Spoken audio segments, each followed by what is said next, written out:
الله أكبر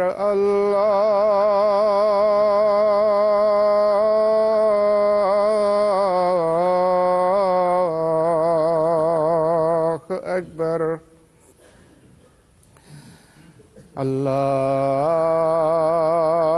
الله أكبر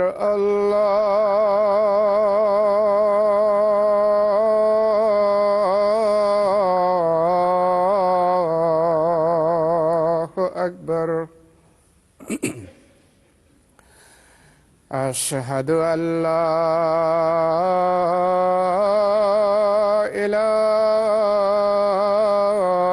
إله إلا الله أشهد أن لا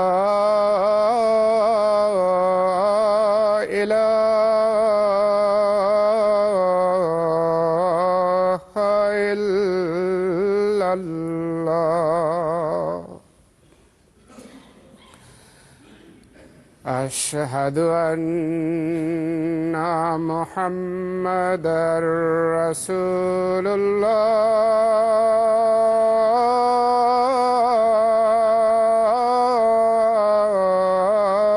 الله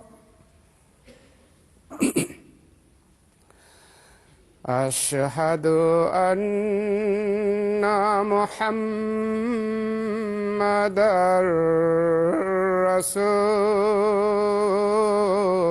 رسول الله حي على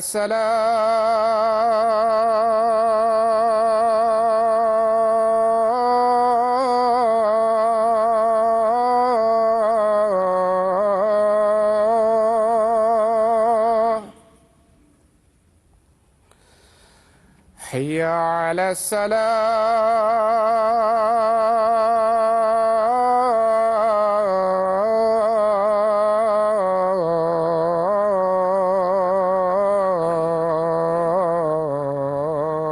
الصلاة حي على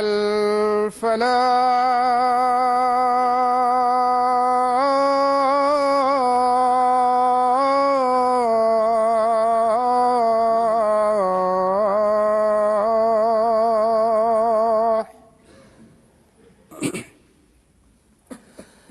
حي على الفلاح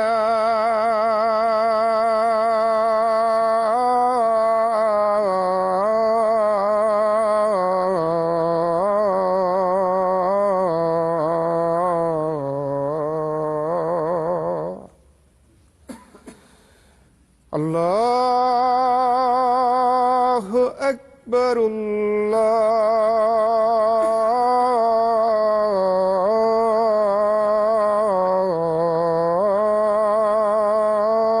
الله أكبر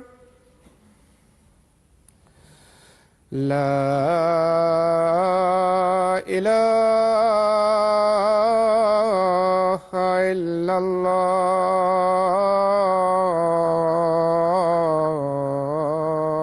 الله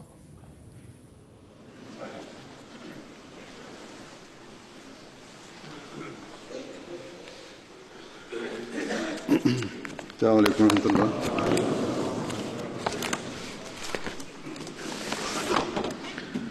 أشهد أن لا إله إلا الله وحده لا شريك له وأشهد أن محمدًا عبده ورسوله أما بعد فأعوذ بالله من الشيطان الرجيم بسم الله الرحمن الرحيم الحمد لله رب العالمين الرحمن الرحيم مالك يوم الدين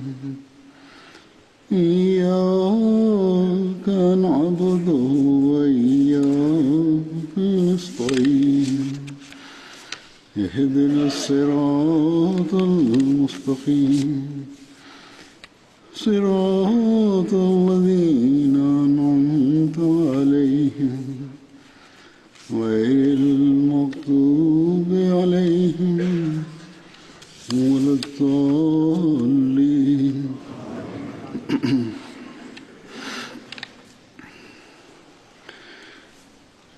آج میرا ارادہ تھا کہ پہلے کچھ صحابہ کا ذکر کروں گا اور اس کے بعد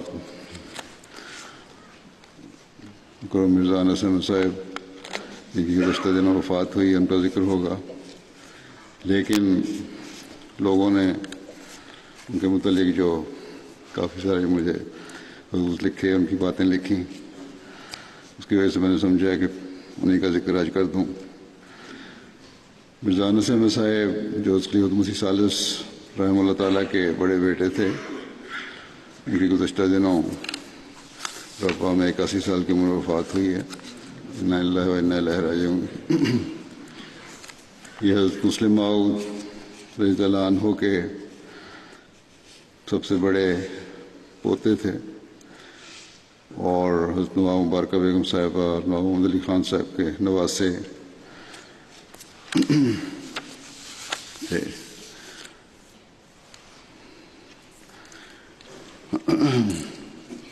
اس لحاظ سے یہ میرے ماموزاد بھائی بھی تھے۔ انہوں نے ابتدائی تعلیم قادیان میں لی، پھر مربع میں مکمل کی، پھر پنجاب یونیورسٹی سے ایم اے پاس کیا، پھر کچھ عرصہ وہاں کالج میں خدمت کی اور پھر انگلستان یہاں آکسفورڈ یونیورسٹی میں تعلیم حاصل کی، یہاں سے ایم اے کیا۔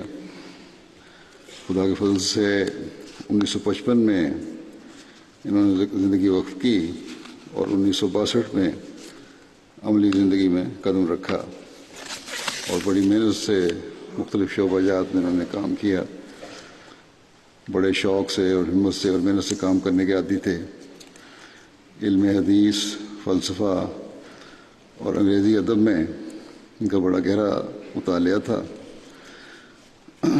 حدیث سے خاص طور پر بڑا شغف تھا اور اس لیے اپنے شوق سے حدیث کی ابتدائی تعلیم محترم مولوی خورشید احمد صاحب مرحوم سے انہوں نے حاصل کی۔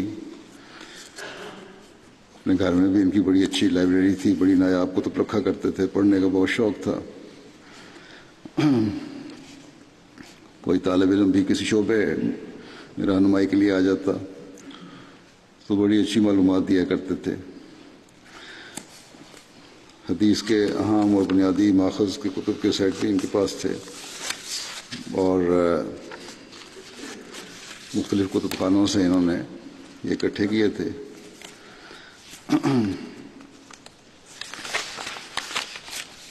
ان کی زندگی جب انہوں نے وقف کی ہے، اس وقت انہوں نے جب 1955 میں اپنے آپ کو پیش کیا تو حضرت مسلم موعود رضی اللہ عنہ نے ان کا ذکر فرمایا اور فرمایا کہ میں نے جماعت میں جو وقف کی تاریخ شروع کی ہے، اس کے بعد میرے پاس 3 درخواستیں آئی ہیں۔ ایک تو میرے پوتے مرزا انس احمد کی ہے جو عزیز مرزا ناصر احمد کا لڑکا ہے، اللہ تعالیٰ اسے اپنی نیت کو پورا کرنے کی توفیق عطا فرمائے۔ اور انس احمد نے لکھا ہے کہ میرا ارادہ تھا کہ میں قانون پڑھ کر اپنی زندگی وقف کروں، لیکن اب آپ جہاں چاہیں مجھے لگا دیں، میں ہر طرح تیار ہوں۔ اللہ تعالیٰ کے فضل سے 56 سال تک مختلف جماعتی دفاتر میں خدمت کی ان کو توفیق ملی۔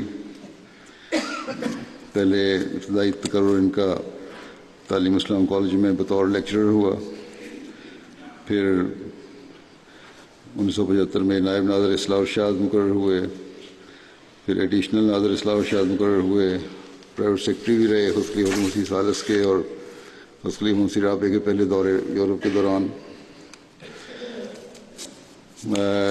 جامعہ احمدیہ کے ایڈمنسٹریٹر کے طور پر بھی ان کو خدمت کی توفیق ملی۔ ناظر تعلیم بھی رہے کچھ سال، یہ نائب ناظر دیوان رہے اور تحریک جدید میں یہ اب وکیل التصنیف کے کام پر فائز تھے. وکیل مارچ 1999 کو یہ وکیل ہوئے. پہلے وکیل التصنیف تھے، پھر 99 میں وکیل الاشاعت مقرر ہوئے. اور 97 میں ان کی ریٹائرمنٹ ہو گئی تھی عمر کے لحاظ سے، لیکن آخر دم تک ان کو خدمت کی توفیق ملی. خدام الحمدیہ انصار اللہ میں بھی، مرکزیہ میں مختلف خدمات کی ان کو توفیق ملی. براہین احمدیہ اور محمود کی آمین کا انگریزی ترجمہ بھی کیا انہوں نے، شائع ہو چکا ہے. آج کل سرما چشمہ آریہ، ازالہ حام اور درسمین کے انگریزی ترجمے کی نظر ثانی پر کام کر رہے تھے.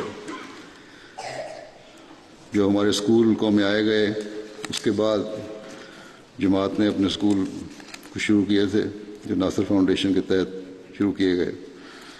اس کے بھی چیئرمین رہے، مجلس افتاء کے ممبر بھی تھے، نور فاؤنڈیشن بورڈ کے ممبر بھی تھے. نور فاؤنڈیشن قائم کی گئی تھی تاکہ احادیث کی کتب جو ہیں ان کو جماعتی طور پر بھی شائع کیا جائے اور ان کی ترجمہ اور شرح لکھی جائے. مسند احمد بن حنبل کا اردو ترجمہ کر رہے تھے یہ.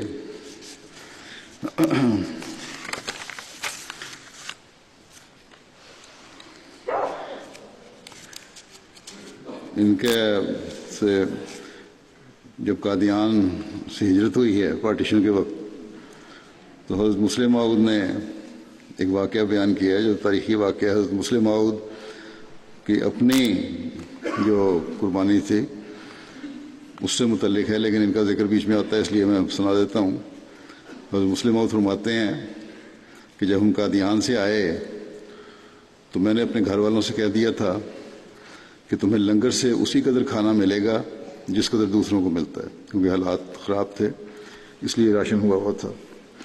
فرمایا کہ ان دنوں میں نے یہ ہدایت دی ہوئی تھی کہ مالی تنگی کی وجہ سے صرف ایک ایک روٹی فی کس دی جائے گی. اور گھر والوں کو بھی میں نے یہی کہا تھا اپنے گھر والوں کو کہ تمہیں بھی ایک ایک روٹی فی کس ملے گی. لکھتے ہیں کہ ایک دن فرماتے ہیں ایک دن میرا پوتا انس احمد روتا ہوا میرے پاس آیا اور مجھے بتایا گیا کہ یہ کہتا ہے کہ ایک روٹی سے میرا پیٹ نہیں بھرتا. میں نے کہا کہ میں نے تو ایک ہی روٹی دینی ہے، اگر اس کا پیٹ ایک روٹی سے نہیں بھرتا تو پھر تم مجھے آدھی روٹی دے دیا کرو اور میری آدھی روٹی اسے دے دیا کرو. حضرت مسلم موعود نے کہا تو فرمایا اس طرح میں آدھی روٹی میں گزارا کر لیا کروں گا اور یہ 1.5 روٹی کھا لیا کرے گا. اور فرماتے ہیں کہ جب مہمانوں کے لیے ایک روٹی کی شرط اڑ جائے گی تو پھر میں گھر والوں کے لیے بھی فی کس روٹیوں کی تعداد بڑھا دوں گا، لیکن جب تک مہمانوں کے لیے ایک روٹی کی شرط نہیں اٹھتی اسے میری روٹی کا نصف حصہ دے دیا کرو. اور فرماتے ہیں پھر بعد میں حالات اللہ تعالیٰ نے فضل کر دیا، اور نہ صرف یہ کہ سندھ کی زمینوں کی پیداوار اچھی ہو گئی بلکہ خدا تعالیٰ نے آمد کے اور راستے بھی کھول دیے، تو یہ پابندی پھر دور ہو گئی. ان کے داماد مرزا وحید احمد صاحب لکھتے ہیں کہ ایک دفعہ میں اپنے سفر پہ بخارا اور سمرقند جا رہا تھا تو مرزا انس احمد صاحب نے مجھے کہا کہ وہاں تم جا رہے ہو تو امام بخاری کی قبر پر جانا اور میری طرف سے دعا کرنا اور سلام کہنا. حضرت صلی اللہ علیہ وسلم سے آپ کی محبت کی وجہ سے یہ تھا کہ اس شخص نے جس نے ہزاروں سینکڑوں سال پہلے حضرت صلی اللہ علیہ وسلم کے ارشادات اور واقعات کا خزانہ جمع کر کے ہم تک پہنچایا ہے، اس کو حق بنتا ہے کہ ہم اس کے لیے دعا کریں اور اسے سلام پہنچائیں. ڈاکٹر نوری صاحب لکھتے ہیں کہ میرا جو بھی ان کے ساتھ تجربہ ہوا اور کافی عرصہ ان کو دیکھنے کا موقع ملا کہ جو کام آپ کو دیا جاتا آپ ایک جذبے کے ساتھ اسے مکمل کرتے، نہایت جاں فشانی اور محنت اور لگن کے ساتھ اپنا کام کو پوری طرح سے انجام دیتے. کمزوری اور بیماری کے باوجود کہتے ہیں میں نے دیکھا آپ کو ہسپتال میں لیپ ٹاپ پر حضرت مسیح موعود علیہ السلام کی کتب کا ترجمہ کرتے ہوئے دیکھا، گھنٹوں اپنے کمپیوٹر پر ٹائپ کرتے اور آپ کے ساتھی قرآن کریم اور حضرت مسیح علیہ السلام کی کتب کے حوالے لے کر آپ کے پاس کھڑے ہوتے. آپ اکثر یہ کہتے کہ میری خواہش تو صرف اتنی ہے کہ جو کام خلیفہ وقت نے میرے سپرد کیا ہے میں اللہ تعالیٰ کی مدد سے اسے پورا کر دوں. نوری صاحب لکھتے ہیں کہ ان کی یادداشت بھی نہایت قابل تعریف تھی. احادیث اور حضور صلی اللہ علیہ وسلم کے عاشق صادق تھے. حضرت مسیح علیہ السلام اور خلفاء کے واقعات آپ اس قدر جوش و جذبے اور نہایت لطیف انداز میں بیان کرتے تھے کہ سننے والے کا دل موہ لیتے تھے، اور واقعات بیان کرتے وقت ان کی آنکھیں نم ہو جاتی اور آواز بھرا جاتی. صبر بھی ان میں بہت تھا. نوری صاحب بھی لکھتے ہیں کہ ہر قسم کے مشکل حالات میں آپ نے ہمیشہ صبر اور ہمت کا مظاہرہ کیا. حوصلے کے ساتھ ہر تنگی کو برداشت کرتے. اپنی علالت کی وجہ سے آپ ایک گلاس یعنی پیالی چائے کی نہیں اٹھا سکتے تھے، نہ بھی بستر پر پہلو بدل سکتے تھے، لیکن اس کے باوجود آپ نے ہمیشہ اپنا کام جاری رکھا اور بڑی جانفشانی سے اپنی ذمہ داری نبھائی اور کبھی کوئی شکایت کا موقع نہ دیا، بلکہ اللہ تعالیٰ کی رضا پر راضی رہے. نوری صاحب کہتے ہیں کہ ہر آنے والے کو خوشی سے اور مسکرا کر ملتے، یا یہ آپ کا ایک بہت بڑا خلق تھا. طاہر ہارٹ انسٹیٹیوٹ میں داخلے سے ایک دن قبل آپ مجھے ملنے آئے. بیماری کی وجہ سے آپ کے چہرے پر شدید درد محسوس ہو رہی تھی. اس کے باوجود آپ نے مسکراتے ہوئے کہا کہ میرا خیال ہے کہ میرا خاتمہ قریب ہے اور میں اپنے رب سے ملنے جا رہا ہوں. یہ آپ نے بڑے مسکراتے چہرے سے کی. پھر شکر گزاری کے بارے میں لکھتے ہیں ان کی نوری صاحب کہ احسان مندی اور شکر گزاری کی صفت بے پناہ تھی. کہتے ہیں 2 موقعوں پر آپ نے بہت احسان کرتے ہوئے مجھے کہا کہ آپ نے جس خلوص نیت کے ساتھ مجھ پر احسان کیا ہے، میری تیمارداری کی ہے، میں اس کی قیمت کبھی ادا نہ کر پاؤں گا. اور اس جذبات کا اظہار کرتے ہوئے نوری صاحب کہتے ہیں انہوں نے مجھے حضرت خلیفۃ المسیح الثالث کی وہ ڈائری عنایت فرمائی جس پر حضور نے اپنی خوابیں وغیرہ لکھی ہوئی تھیں. اس طرح ایک حضرت خلیفۃ الثالث کا ایک کوٹ بھی مجھے دیا. اسی طرح میڈیکل ٹیم کے ساتھ بھی بڑی شفقت کا اور سلوک کیا. ان کے کمرے کی لائبریری تو میں نے بھی دیکھی ہوئی ہے. نوری صاحب نے بھی لکھا ہے کہ کتابوں تک ساری دیواریں، 4 دیواریں کے شیلف جو تھے چھت تک کتابیں بھری ہوتی تھیں، اس میں بھری ہوئی ہیں بلکہ، اور اس میں مختلف قسم کی سائنسی، معاشی اور مختلف ٹاپکس پہ کتابیں تھیں جو انہوں نے کہا کہ میں نے خود پڑھی بھی ہوئی ہیں. میر داؤد احمد صاحب مرحوم کی بیٹی ندرت کہتی ہیں کہ بہت ساری پرانی یادیں ان کی وفات کا سن کے میرے دل میں آئیں، دماغ میں آئیں، اور خلیفۃ المسیح الثالث کی یادیں تازہ ہو گئیں. کہتی ہیں میری بیٹی کی شادی تھی تو میں انتظام چیک کرنے کے لیے وقت سے پہلے مارکی میں گئی تو وہاں بھائی انس پہلے سے بیٹھے تھے اور رو رہے تھے. میں حیران ہوئی کہ یہاں اتنی جلدی کیوں آ گئے ہیں، تو مجھے دیکھ کر بتایا کہ آج مجھے تمہارے ابا بہت یاد آ رہے تھے میر داؤد احمد صاحب مرحوم، تو میں یہاں آ کر تمہارے لیے دعا کر رہا تھا. ان کے بھانجے عامر احمد لکھتے ہیں کہ خوشی غمی میں ایک محبت کرنے والے باپ کی طرح موجود رہے. ہر گھر میں اونچ نیچ ہوتی ہے لیکن ایسے معاف کر دیتے تھے جیسے کبھی کچھ ہوا ہی نہیں، بلکہ اگر محسوس کر لیتے کہ میری کسی نصیحت کی وجہ سے اگلے کو تکلیف پہنچی ہے تو اس میں نیک نصیحت کے باوجود خود اس سے معذرت کرتے، اگلے دن معافی مانگتے. محی الدین شمس صاحب ایڈیشنل وکیل تصنیف کہتے ہیں کہ ان کے میرے ساتھ کئی سیٹنگز ہوتی رہیں. ہمیشہ انہیں ہمدرد اور شفیق پایا، باوجود کہ عمر میں مجھ سے کافی بڑے تھے. کبھی انہوں نے نہ اپنی عمر کی اور نہ ہی اپنے علم کی برتری کا اظہار کیا. منیر الدین صاحب کہتے ہیں کہ جب سے میاں صاحب کے ساتھ تصنیف میں کام کے سلسلے میں واسطہ پڑا، ہمیشہ انہیں بہت مددگار، رہنما اور تعاون کرنے والا پایا. جب بھی انہیں کوئی کام دیا گیا انہوں نے بہت محنت اور لگن کے ساتھ اسے نبھایا، بلکہ ہمیشہ کہا کرتے تھے کہ مزید کام دیں تاکہ بیماری میں جتنا زیادہ کام کر سکوں بہتر ہے۔ خلافت سے بے پناہ اخلاص اور وفا کا تعلق تھا، اور اکثر جب بھی کام کے سلسلے میں بات ہوتی تو یہی کہتے کہ میرا سلام کہنا، اور مجھے سلام بھجواتے تھے، اور ہر مرتبہ پوچھتے تھے کہ کوئی میرے کام کی وجہ سے کوئی ناراضگی تو نہیں۔ ہر وقت فکر رہتی تھی خلیفہ وقت کہیں ناراض نہ ہو جائے۔ باوجود بیماری کے، شمسا بھی لکھتے ہیں کہ باوجود بیماری کے جب بھی میری طرف سے انہیں کوئی کام دیا جاتا تو بڑی خوشی کے ساتھ جلد از جلد مکمل کرنے کی کوشش کرتے تھے۔ حضرت مسیح موعود علیہ السلام کی بعض کتب کا انگریزی میں ترجمہ کرنے کے سلسلے میں انہوں نے بہت قابل قدر خدمات سر انجام دینے کی توفیق پائی۔ براہین احمدیہ کے بعض حصوں کا انہوں نے بہت عمدہ ترجمہ کرنے کی توفیق پائی۔ ترجمے کو فائنل کرتے ہوئے کہتے ہیں ہماری جو ٹیم تھی وہ بھی ہمیشہ مد نظر رکھتی تھی ان کی رائے کو۔ جب کبھی کوئی ہدایات دی جاتی اور میری طرف سے جب ہدایات جاتی وکالت تصنیف ان کو دیتی کہ یہ خلیفہ وقت نے کہا ہے اور اس کے بارے میں اپنا رائے دیں، تو بڑی مدلل رائے بھجوایا کرتے تھے۔ بہرحال ایک عالم تھے اور بڑا گہرا علم تھا ان کا، اس سے جماعت محروم ہو گئی ہے۔ اللہ تعالیٰ اور علماء پیدا کرے۔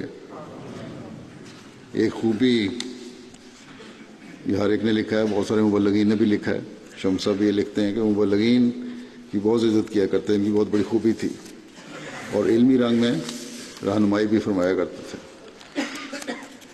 حافظ مظفر احمد صاحب ایڈیشنل ناظر اصلاح شاہ مقامی ربا کہتے ہیں کہ میاں صاحب گونا گو صفات کے مالک تھے، خدا ترسی، محبت الہی، عشق قرآن، عشق رسول، سادگی، تواضع اور رحمت و شفقت آپ کے نمایاں اوصاف تھے۔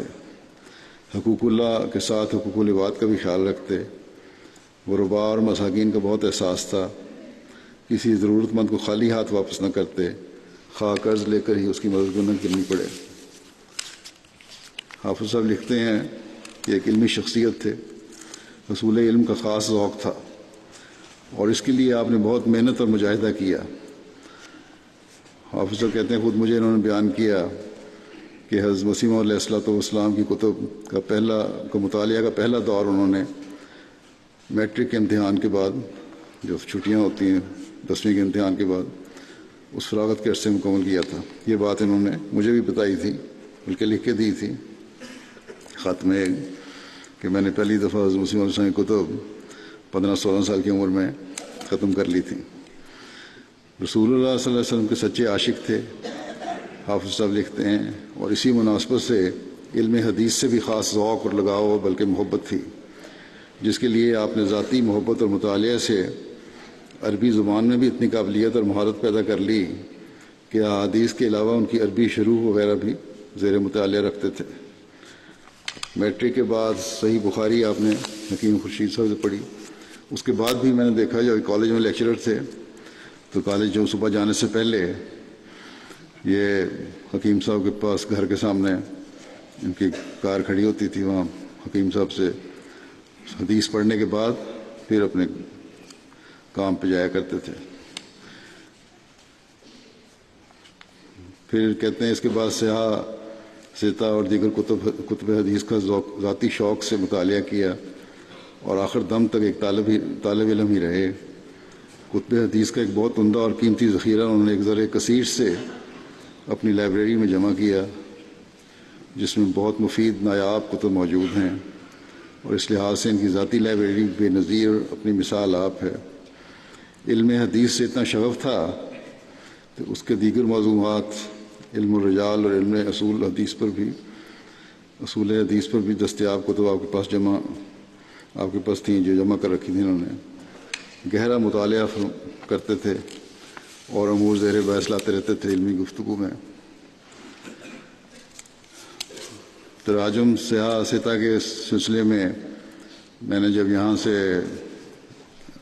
ایک نیا بورڈ قائم کیا، نور فاؤنڈیشن قائم کی، اس کا کام تھا کہ حدیثوں کو جیسا کہ میں نے کہا کہ ترجمہ کریں اردو میں اور شرح بھی لکھیں، بعض تھی. اس میں حافظ صاحب لکھتے ہیں کہ میاں صاحب کو بھی ممبر مقرر کیا گیا اور میاں صاحب موصوف نے باوجود اپنی دفتری کاموں کے از خود ذاتی طور پر مسند احمد بن حنبل کے اردو ترجمے کا سب سے مشکل اور طویل کام اپنے ذمہ لے لیا اور پھر دیگر مصروفیات اور خرابی صحت کے باوجود اسے مسلسل جاری رکھا اور ایک حصے کا ترجمہ جو سینکڑوں احادیث پر مشتمل ہے آپ نے مکمل بھی کر لیا تھا. آپ کی یہ خدمت بھی یادگار رہے گی.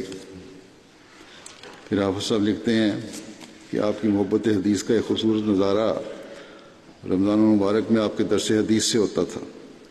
بڑے اہتمام اور محنت سے آپ یہ درس دیا کرتے جو بالعموم سیرت رسول صلی اللہ علیہ وسلم کے مختلف موضوعات پر ہوتے تھے اور اس میں نادر اور قیمتی مواد جمع کر کے پیش فرماتے. آواز میں بھی خاص سوز و گداز تھا. ان کے درس ہم رمضان میں خاص طور پر سنا کرتے تھے. بڑے خوبصورت انداز میں درس دیا کرتے تھے. ایک خاص جذبہ عشق اور دل نشین انداز سے درس دیتے تھے کہ انسان کچھ لمحات کے لیے لگتا تھا کہ قرون اولیٰ کے دور میں چلا گیا. جلسہ سالانہ ربوہ میں بھی آپ کو کئی سال تک تقاریر کرنے کی سعادت نصیب ہوئی. شمیم پرویز صاحب نائب وکیل وقف نول لکھتے ہیں کہ ان کی خلافت سے والہانہ محبت کا ایک واقعہ میرے دل پر نقش ہے. کہتے ہیں جب خلافت رابعہ کا انتخاب ہوا اس وقت خاکسار قائد ضلع جھنگ تھا اور ڈیوٹی مسجد مبارک کے محراب کے باہر تھی.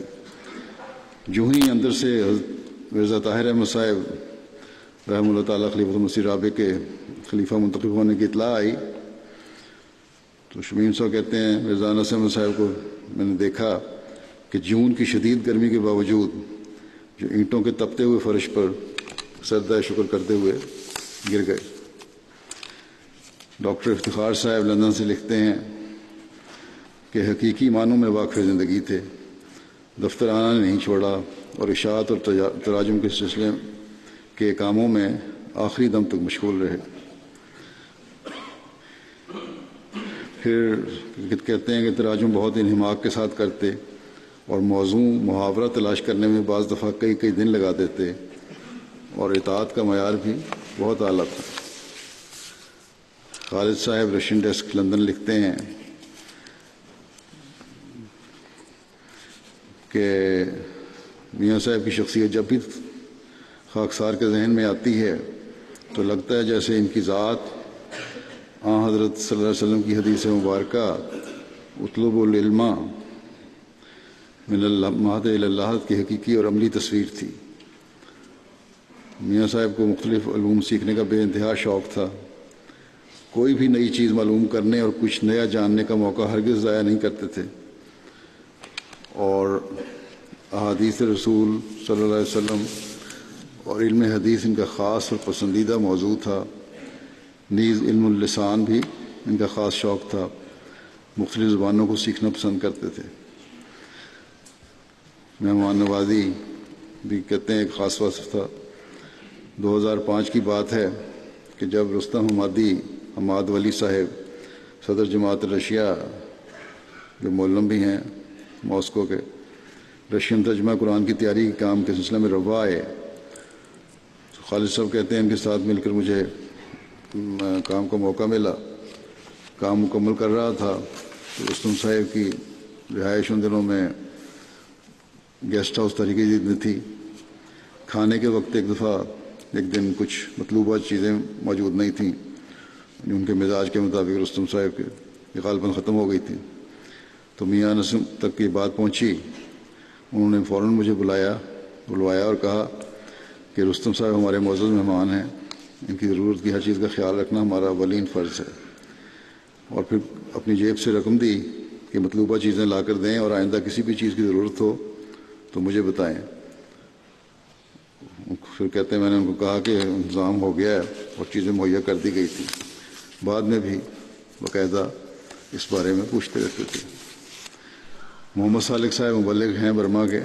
کہتے ہیں کہ ایک واقعہ سری لنکا کے طالب علم کا متاثر کیا جس نے کہ طالب علم تھے منیر احمد، سری لنکا سے آئے تھے جامعہ میں پڑھنے کے لیے، اور وہ اس وقت سری لنکا میں بطور مبلغ کام کر رہے ہیں۔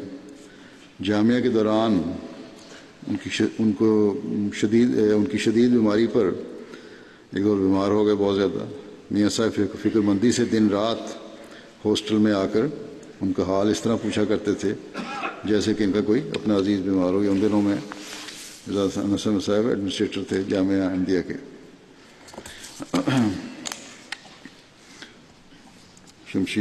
شمشاد صاحب مبلغ امریکہ لکھتے ہیں کہ مربیان کے ساتھ میٹنگ میں ان کے اندر تبلیغ کا جذبہ پیدا کرنے کی بہت کوشش کرتے تھے۔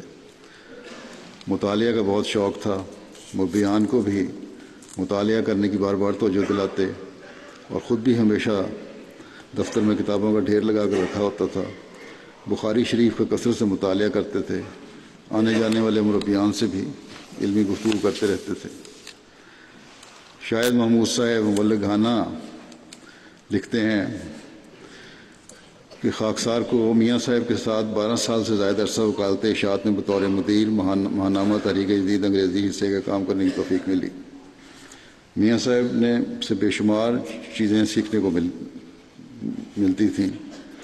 حضرت مسیح موعود علیہ السلام سے محبت اور خلافت کی محبت اور اطاعت آپ میں خوب بھری ہوئی تھی۔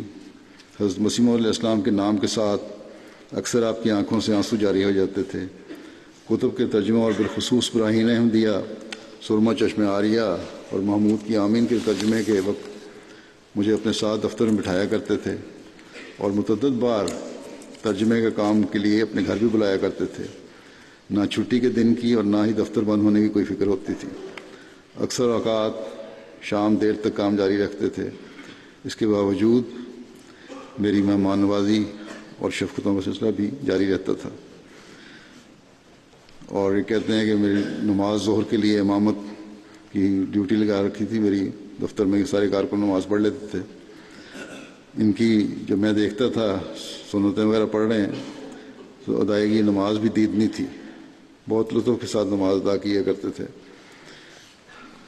دفتر کے عملے کے ساتھ بہت شفقت کا سلوک تھا۔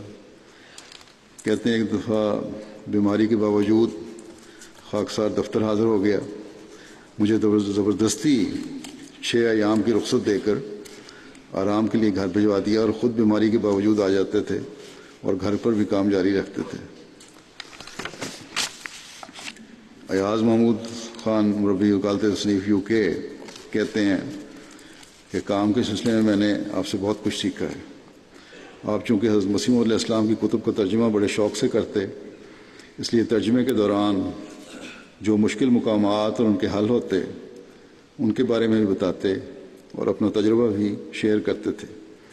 ایک بات جو خاص طور پر آپ کہا کرتے تھے وہ یہ تھی کہ ترجمہ کرتے وقت صرف لفظی ترجمہ ڈکشنری سے لگا دینا کافی نہیں ہے، یہ بھی دیکھنا ضروری ہے کہ وہ لفظ کسی لحاظ سے حضرت مسیح موعود علیہ السلام کی شان کو کم کرنے والا تو نہیں، اور اگر کوئی لفظی ترجمہ ٹھیک نہیں ہے تو اصل مضمون کو کنوے کرنے والا کوئی لفظ ہونا چاہیے۔ اور پھر ترجمے کے کام سے اتنی محبت تھی کہ بیماری میں بھی رکے نہیں۔ بیماری کے ایام میں کئی مرتبہ انہوں نے مجھے بتایا کہ بیماری کی وجہ سے میرے کام کرنے کی رفتار کم ہو گئی ہے، جب بیٹھتا ہوں تو جتنا میں چاہتا ہوں اتنا نہیں کر پاتا، تھک جاتا ہوں، لیکن پھر بھی میں 6-7 گھنٹے بیٹھ ہی جاتا ہوں اور کام کرتا ہوں لگاتار۔ ویسے تو ان کو میں نے دیکھا ہے 12-12, 13-13 گھنٹے بلکہ 15 گھنٹے کام کرتے ہوئے۔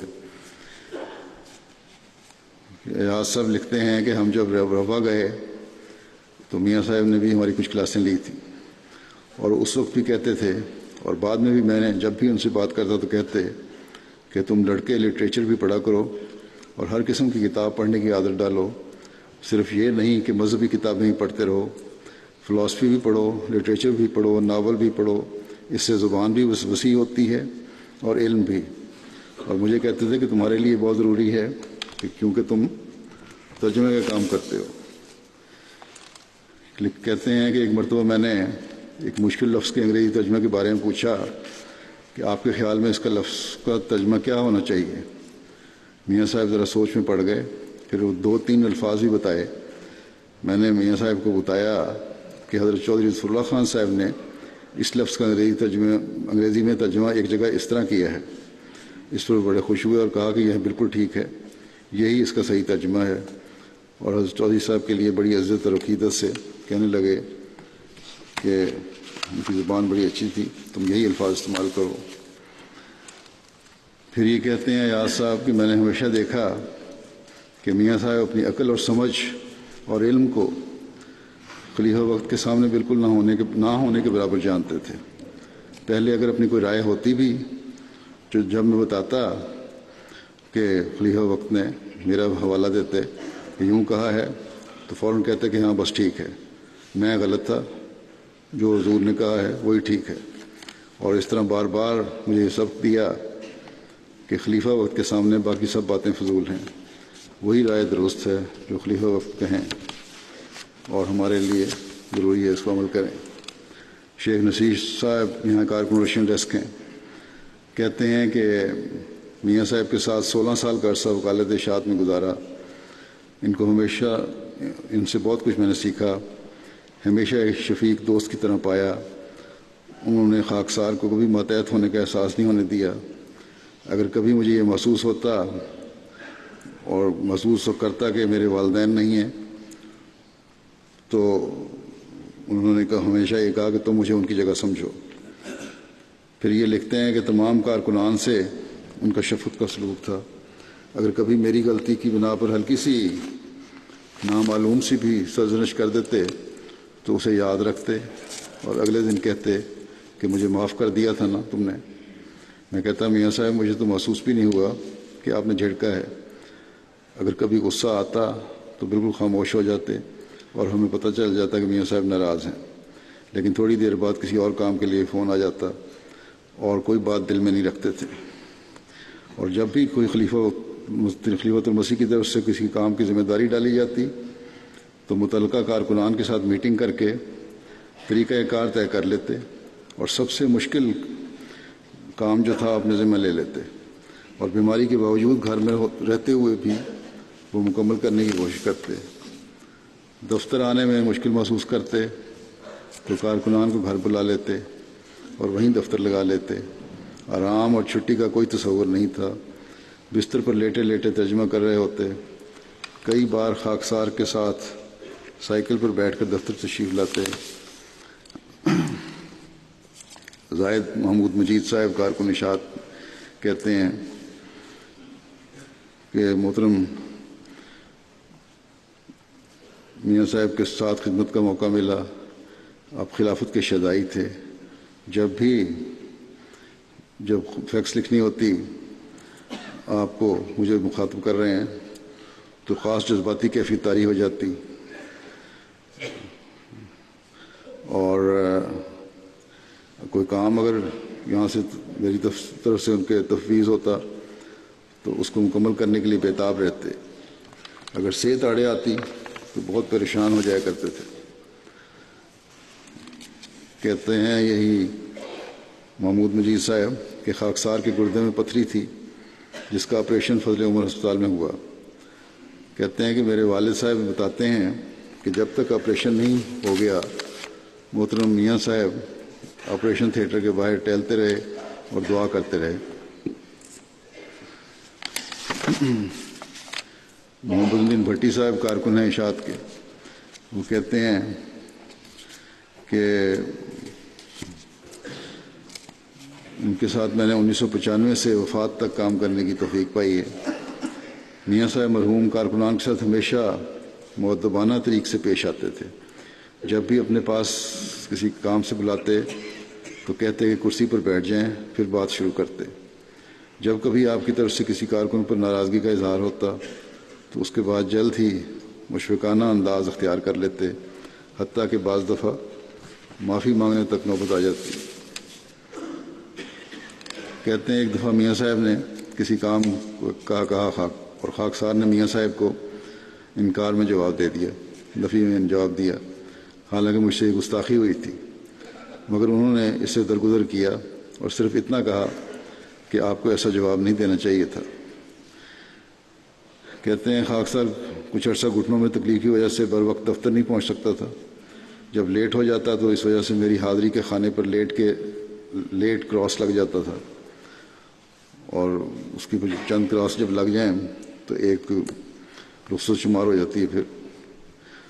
تو کہتے ہیں میاں صاحب نے خود وکیل اعلیٰ سے سفارش کی کہ اس کی تکلیف ہے، اس لیے اس کو کراس نہ لگایا جائے. کہتے ہیں کہ میاں صاحب غریب طالب علموں، بے روزگاروں اور بیوگان کا خاص خیال رکھتے تھے. طالب علموں کو کتب اور اسکول یونیفارم خرید کر دیا کرتے تھے. بے روزگاروں کی نوکریوں کے لیے سفارشی خطوط دیا کرتے تھے. احسان اللہ صاحب مربی سلسلہ گھانا کہتے ہیں کہ ان کے زیر سایہ 9 سال وکالت اشاعت میں کام کیا. خلافت کے عشق اور ادب سے معمور وجود تھا. بہت لطیف انداز میں اپنے ساتھ کام کرنے والوں کے دلوں میں یہ محبت انجیکٹ کیا کرتے رہتے تھے. ایک دفعہ بلا کر خاکسار کو پاس بٹھا لیا اور کہا کہ حضور کو فیکس لکھ رہا ہوں، یہ ابھی کرنی ہے. پھر فیکس لکھنی شروع کی تو خلیفۃ المسیح خامس اید اللہ کے الفاظ لکھ کر محویت کے عالم میں ان الفاظ پر چند منٹ نظریں جمائے رہے، اور پھر بڑے جذباتی انداز میں اور باتوں کا ذکر کرتے رہے خلافت سے متعلق. ماتحتوں پر یہ کہتے ہیں کہ شفقتوں کا ایک عجیب سلسلہ تھا. کسی کو اپنے سامنے کھڑا نہیں رہنے دیتے تھے. شدید بیماری اور کمزوری کے عالم میں بھی بشاشت قائم تھی. اگر کسی کو ایک دن ڈانٹ دیا تو 2 دن دلجوئی فرماتے رہتے تھے. اتنی کہ بعض اوقات شرمندگی محسوس ہوتی تھی. حالانکہ ڈانٹ کیا ہوتی تھی، اونچی آواز ہو جاتی تھی اور بس. نہ کوئی سخت لفظ، نہ کوئی دل آزاری کا کلمہ. اگر کسی کو دفتر میں سختی کرتے دیکھتے تو اس رویے سے بیزاری کا اظہار کرتے. محمد طلحہ صاحب استاد حدیث کے متخصصین کے شعبے میں جامعہ میں کہتے ہیں دوران تخصص تقریباً 1 سال محترم مرزا انس احمد صاحب سے خاکسار اور مکرم سید فہد صاحب مربی سلسلہ کو حدیث پڑھنے کا موقع ملا. آپ دیگر ذمہ داریوں اور ناسازیت طبیعت کے باوجود ہر ممکن کوشش آپ کی ہوا کرتی تھی کہ کوئی دن ایسا نہ گزرے جس میں حدیث کی کلاس نہ ہو. ایک مرتبہ طبیعت زیادہ خراب ہونے کی وجہ سے دفتر نہیں آ سکے تو ہمیں تدریس کے لیے اپنے گھر بلا لیا. آصف اویس مربی سلسلہ وکالت اشاعت لکھتے ہیں کہ خاکسار کی تقرری چند ماہ پہلے وکالت اشاعت میں ہوئی. یہ چند ماہ میری زندگی کے یادگار دن تھے. ہر موقع پر نہایت شفقت سے میاں صاحب نے خیال رکھا. میری اور ان کی عمر کا کم از کم 55 سال سے زائد کا فرق تھا، لیکن ان کے ساتھ ایسے محسوس ہوتا تھا کہ جیسے یہ فرق نام کا ہی ہے. گفتگو بھی شاندار ہوتی تھی. محفل کو خوشگوار رکھنے کے لیے اکثر مذاق بھی کیا کرتے تھے. یہ کہتے ہیں کہ میرے ذمہ ان کی مترجم مسند احمد بن حنبل کا کام سپرد ہے. اس عمر اور صحت کی انتہائی خراب حالت میں بھی کام کو جاری رکھنے کی ہمت بلا کی تھی ان کی. مایوسی یا کام مکمل نہ ہو سکنے کا تو خیال بھی پاس سے نہ گزرتا تھا. جامعہ احمدیہ ربوہ کے طالب علم محمد کاشف کہتے ہیں کہ خاکسار مقالے کے سلسلے میں جو کہ خلفائے احمدیت کے پرائیویٹ سیکرٹریان کے حوالے سے تھا، گزشتہ چند ماہ سے آپ کی خدمت میں کئی دفعہ حاضر ہوا. الحمدللہ انہوں نے خاکسار کو نہایت پیار سے بہت قیمتی وقت دیا. بیماری میں بھی تفصیلی انٹرویوز دیے. ایک بار بڑی رقت آمیز آواز میں کہنے لگے کہ انسان کی کوشش اور محنت کچھ بھی نہیں ہوتی. یہ میری زندگی کا خلاصہ ہے. جو کچھ ہے اللہ تعالیٰ کا فضل ہے اور پھر خلافت سے منسوب ہے. روا سے آصف احمد ظفر کہتے ہیں کہ وفات سے کچھ عرصے قبل طاہر ہارٹ میں داخل تھے. ان کی عیادت کے لیے میں گیا. باوجود شدید تکلیف کے اور اس وقت بھی ماسک لگا ہوا تھا چہرے پر، آکسیجن کا ہوگا. اپنا تعارف میں نے کرایا تو خود اپنا ماسک اتارا اور گفتگو شروع کر دی. اس پر میں نے کہا کہ میاں صاحب اللہ تعالیٰ فضل فرمائے گا انشاءاللہ. صحت کے بارے میں کہا تو کہنے لگے کہ اس کا اللہ تعالیٰ کا بلا لینا بھی تو ایک فضل ہے. کہتے ہیں ان کے الفاظ سن کر میں حیران رہ گیا کہ اس حالت میں بھی اللہ پہ توکل اور موت کی کوئی فکر نہیں. خلافت سے تعلق میں جو مختلف لوگوں نے لکھا ہے اس میں کوئی مبالغہ نہیں، بلکہ اس سے بڑھ کر ان کا تعلق تھا، اور اپنے ہر عمل سے انہوں نے اور اپنے ہر نمونے سے اس تعلق کا اظہار کیا.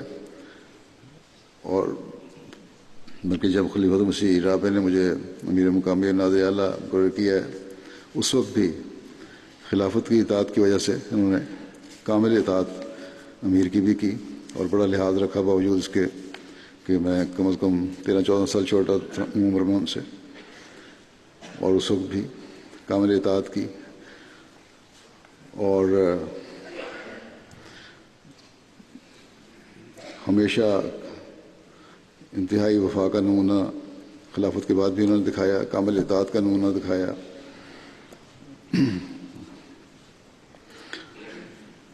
اللہ تعالیٰ ان سے رحم اور مغفرت کا سلوک فرمائے، اور جو اللہ تعالیٰ کے فضل حاصل کرنے والا کا جو انہوں نے جس بات کا اظہار کیا ہے، اللہ تعالیٰ ان کی خواہش کو پورا فرمائے، ان کے پیاروں میں ان کو جگہ دے، اور ان کی اولاد کو بھی خلافت سے وفا کا تعلق رکھنے والا بنائے. انہوں نے جب مرزا غلام احمد صاحب کی وفات ہوئی ہے تو انہوں نے خواب دیکھی تھی، جس کا میں نے ذکر کیا تھا اس خطبے میں بھی. مجھے لکھا کہ پرسوں رات جب میں میاں صاحب کی وفات ہوئی، پرسوں رات جب میاں صاحب کی وفات ہوئی، اس وقت کے قریب میں خواب دیکھ رہا تھا کہ بھائی خورشید اور میاں احمد اللہ تعالیٰ کے پاس چلے گئے ہیں، اور ان کی ملاقات حضور صلی اللہ علیہ وسلم اور حضرت مسیح موعود علیہ السلام سے ہو رہی ہے. اس وقت میرے دل میں خواہش پیدا ہوئی کہ اللہ تعالیٰ کرے کہ میری ملاقات بھی اسی طرح ہو جائے. میں نے عرض کیا کہ اے اللہ مجھے بھی اپنے قرب میں بلا لے. تو پھر اللہ تعالیٰ نے فرمایا کہ تم آگے آ جاؤ. اس طرح اللہ تعالیٰ نے اپنے قرب میں جگہ دی. اللہ تعالیٰ نے تو ان کی مغفرت اور رحم کی خبر ان کو دے دی تھی. اللہ تعالیٰ بہرحال ان کے درجات بلند فرماتا رہے، اور آگے ان کی اولادیں بھی نیک اور صالح رہیں.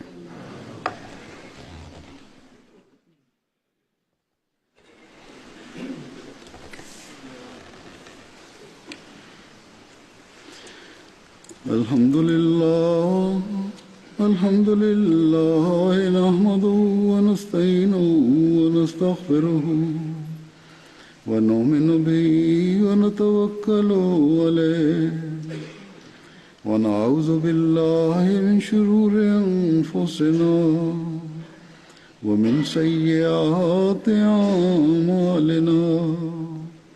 من يهده الله فلا مضل له ومن يضلل فلا هادي له. ونشهد أن لا إله إلا الله ونشهد أن محمدا عبده ورسوله.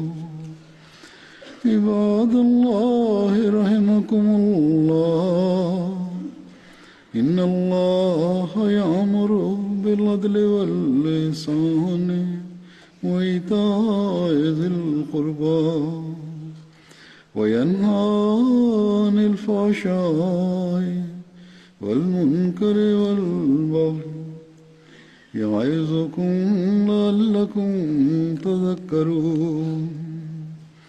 اذكروا الله يذكركم وادعوه يستجب لكم ولذكر الله أكبر.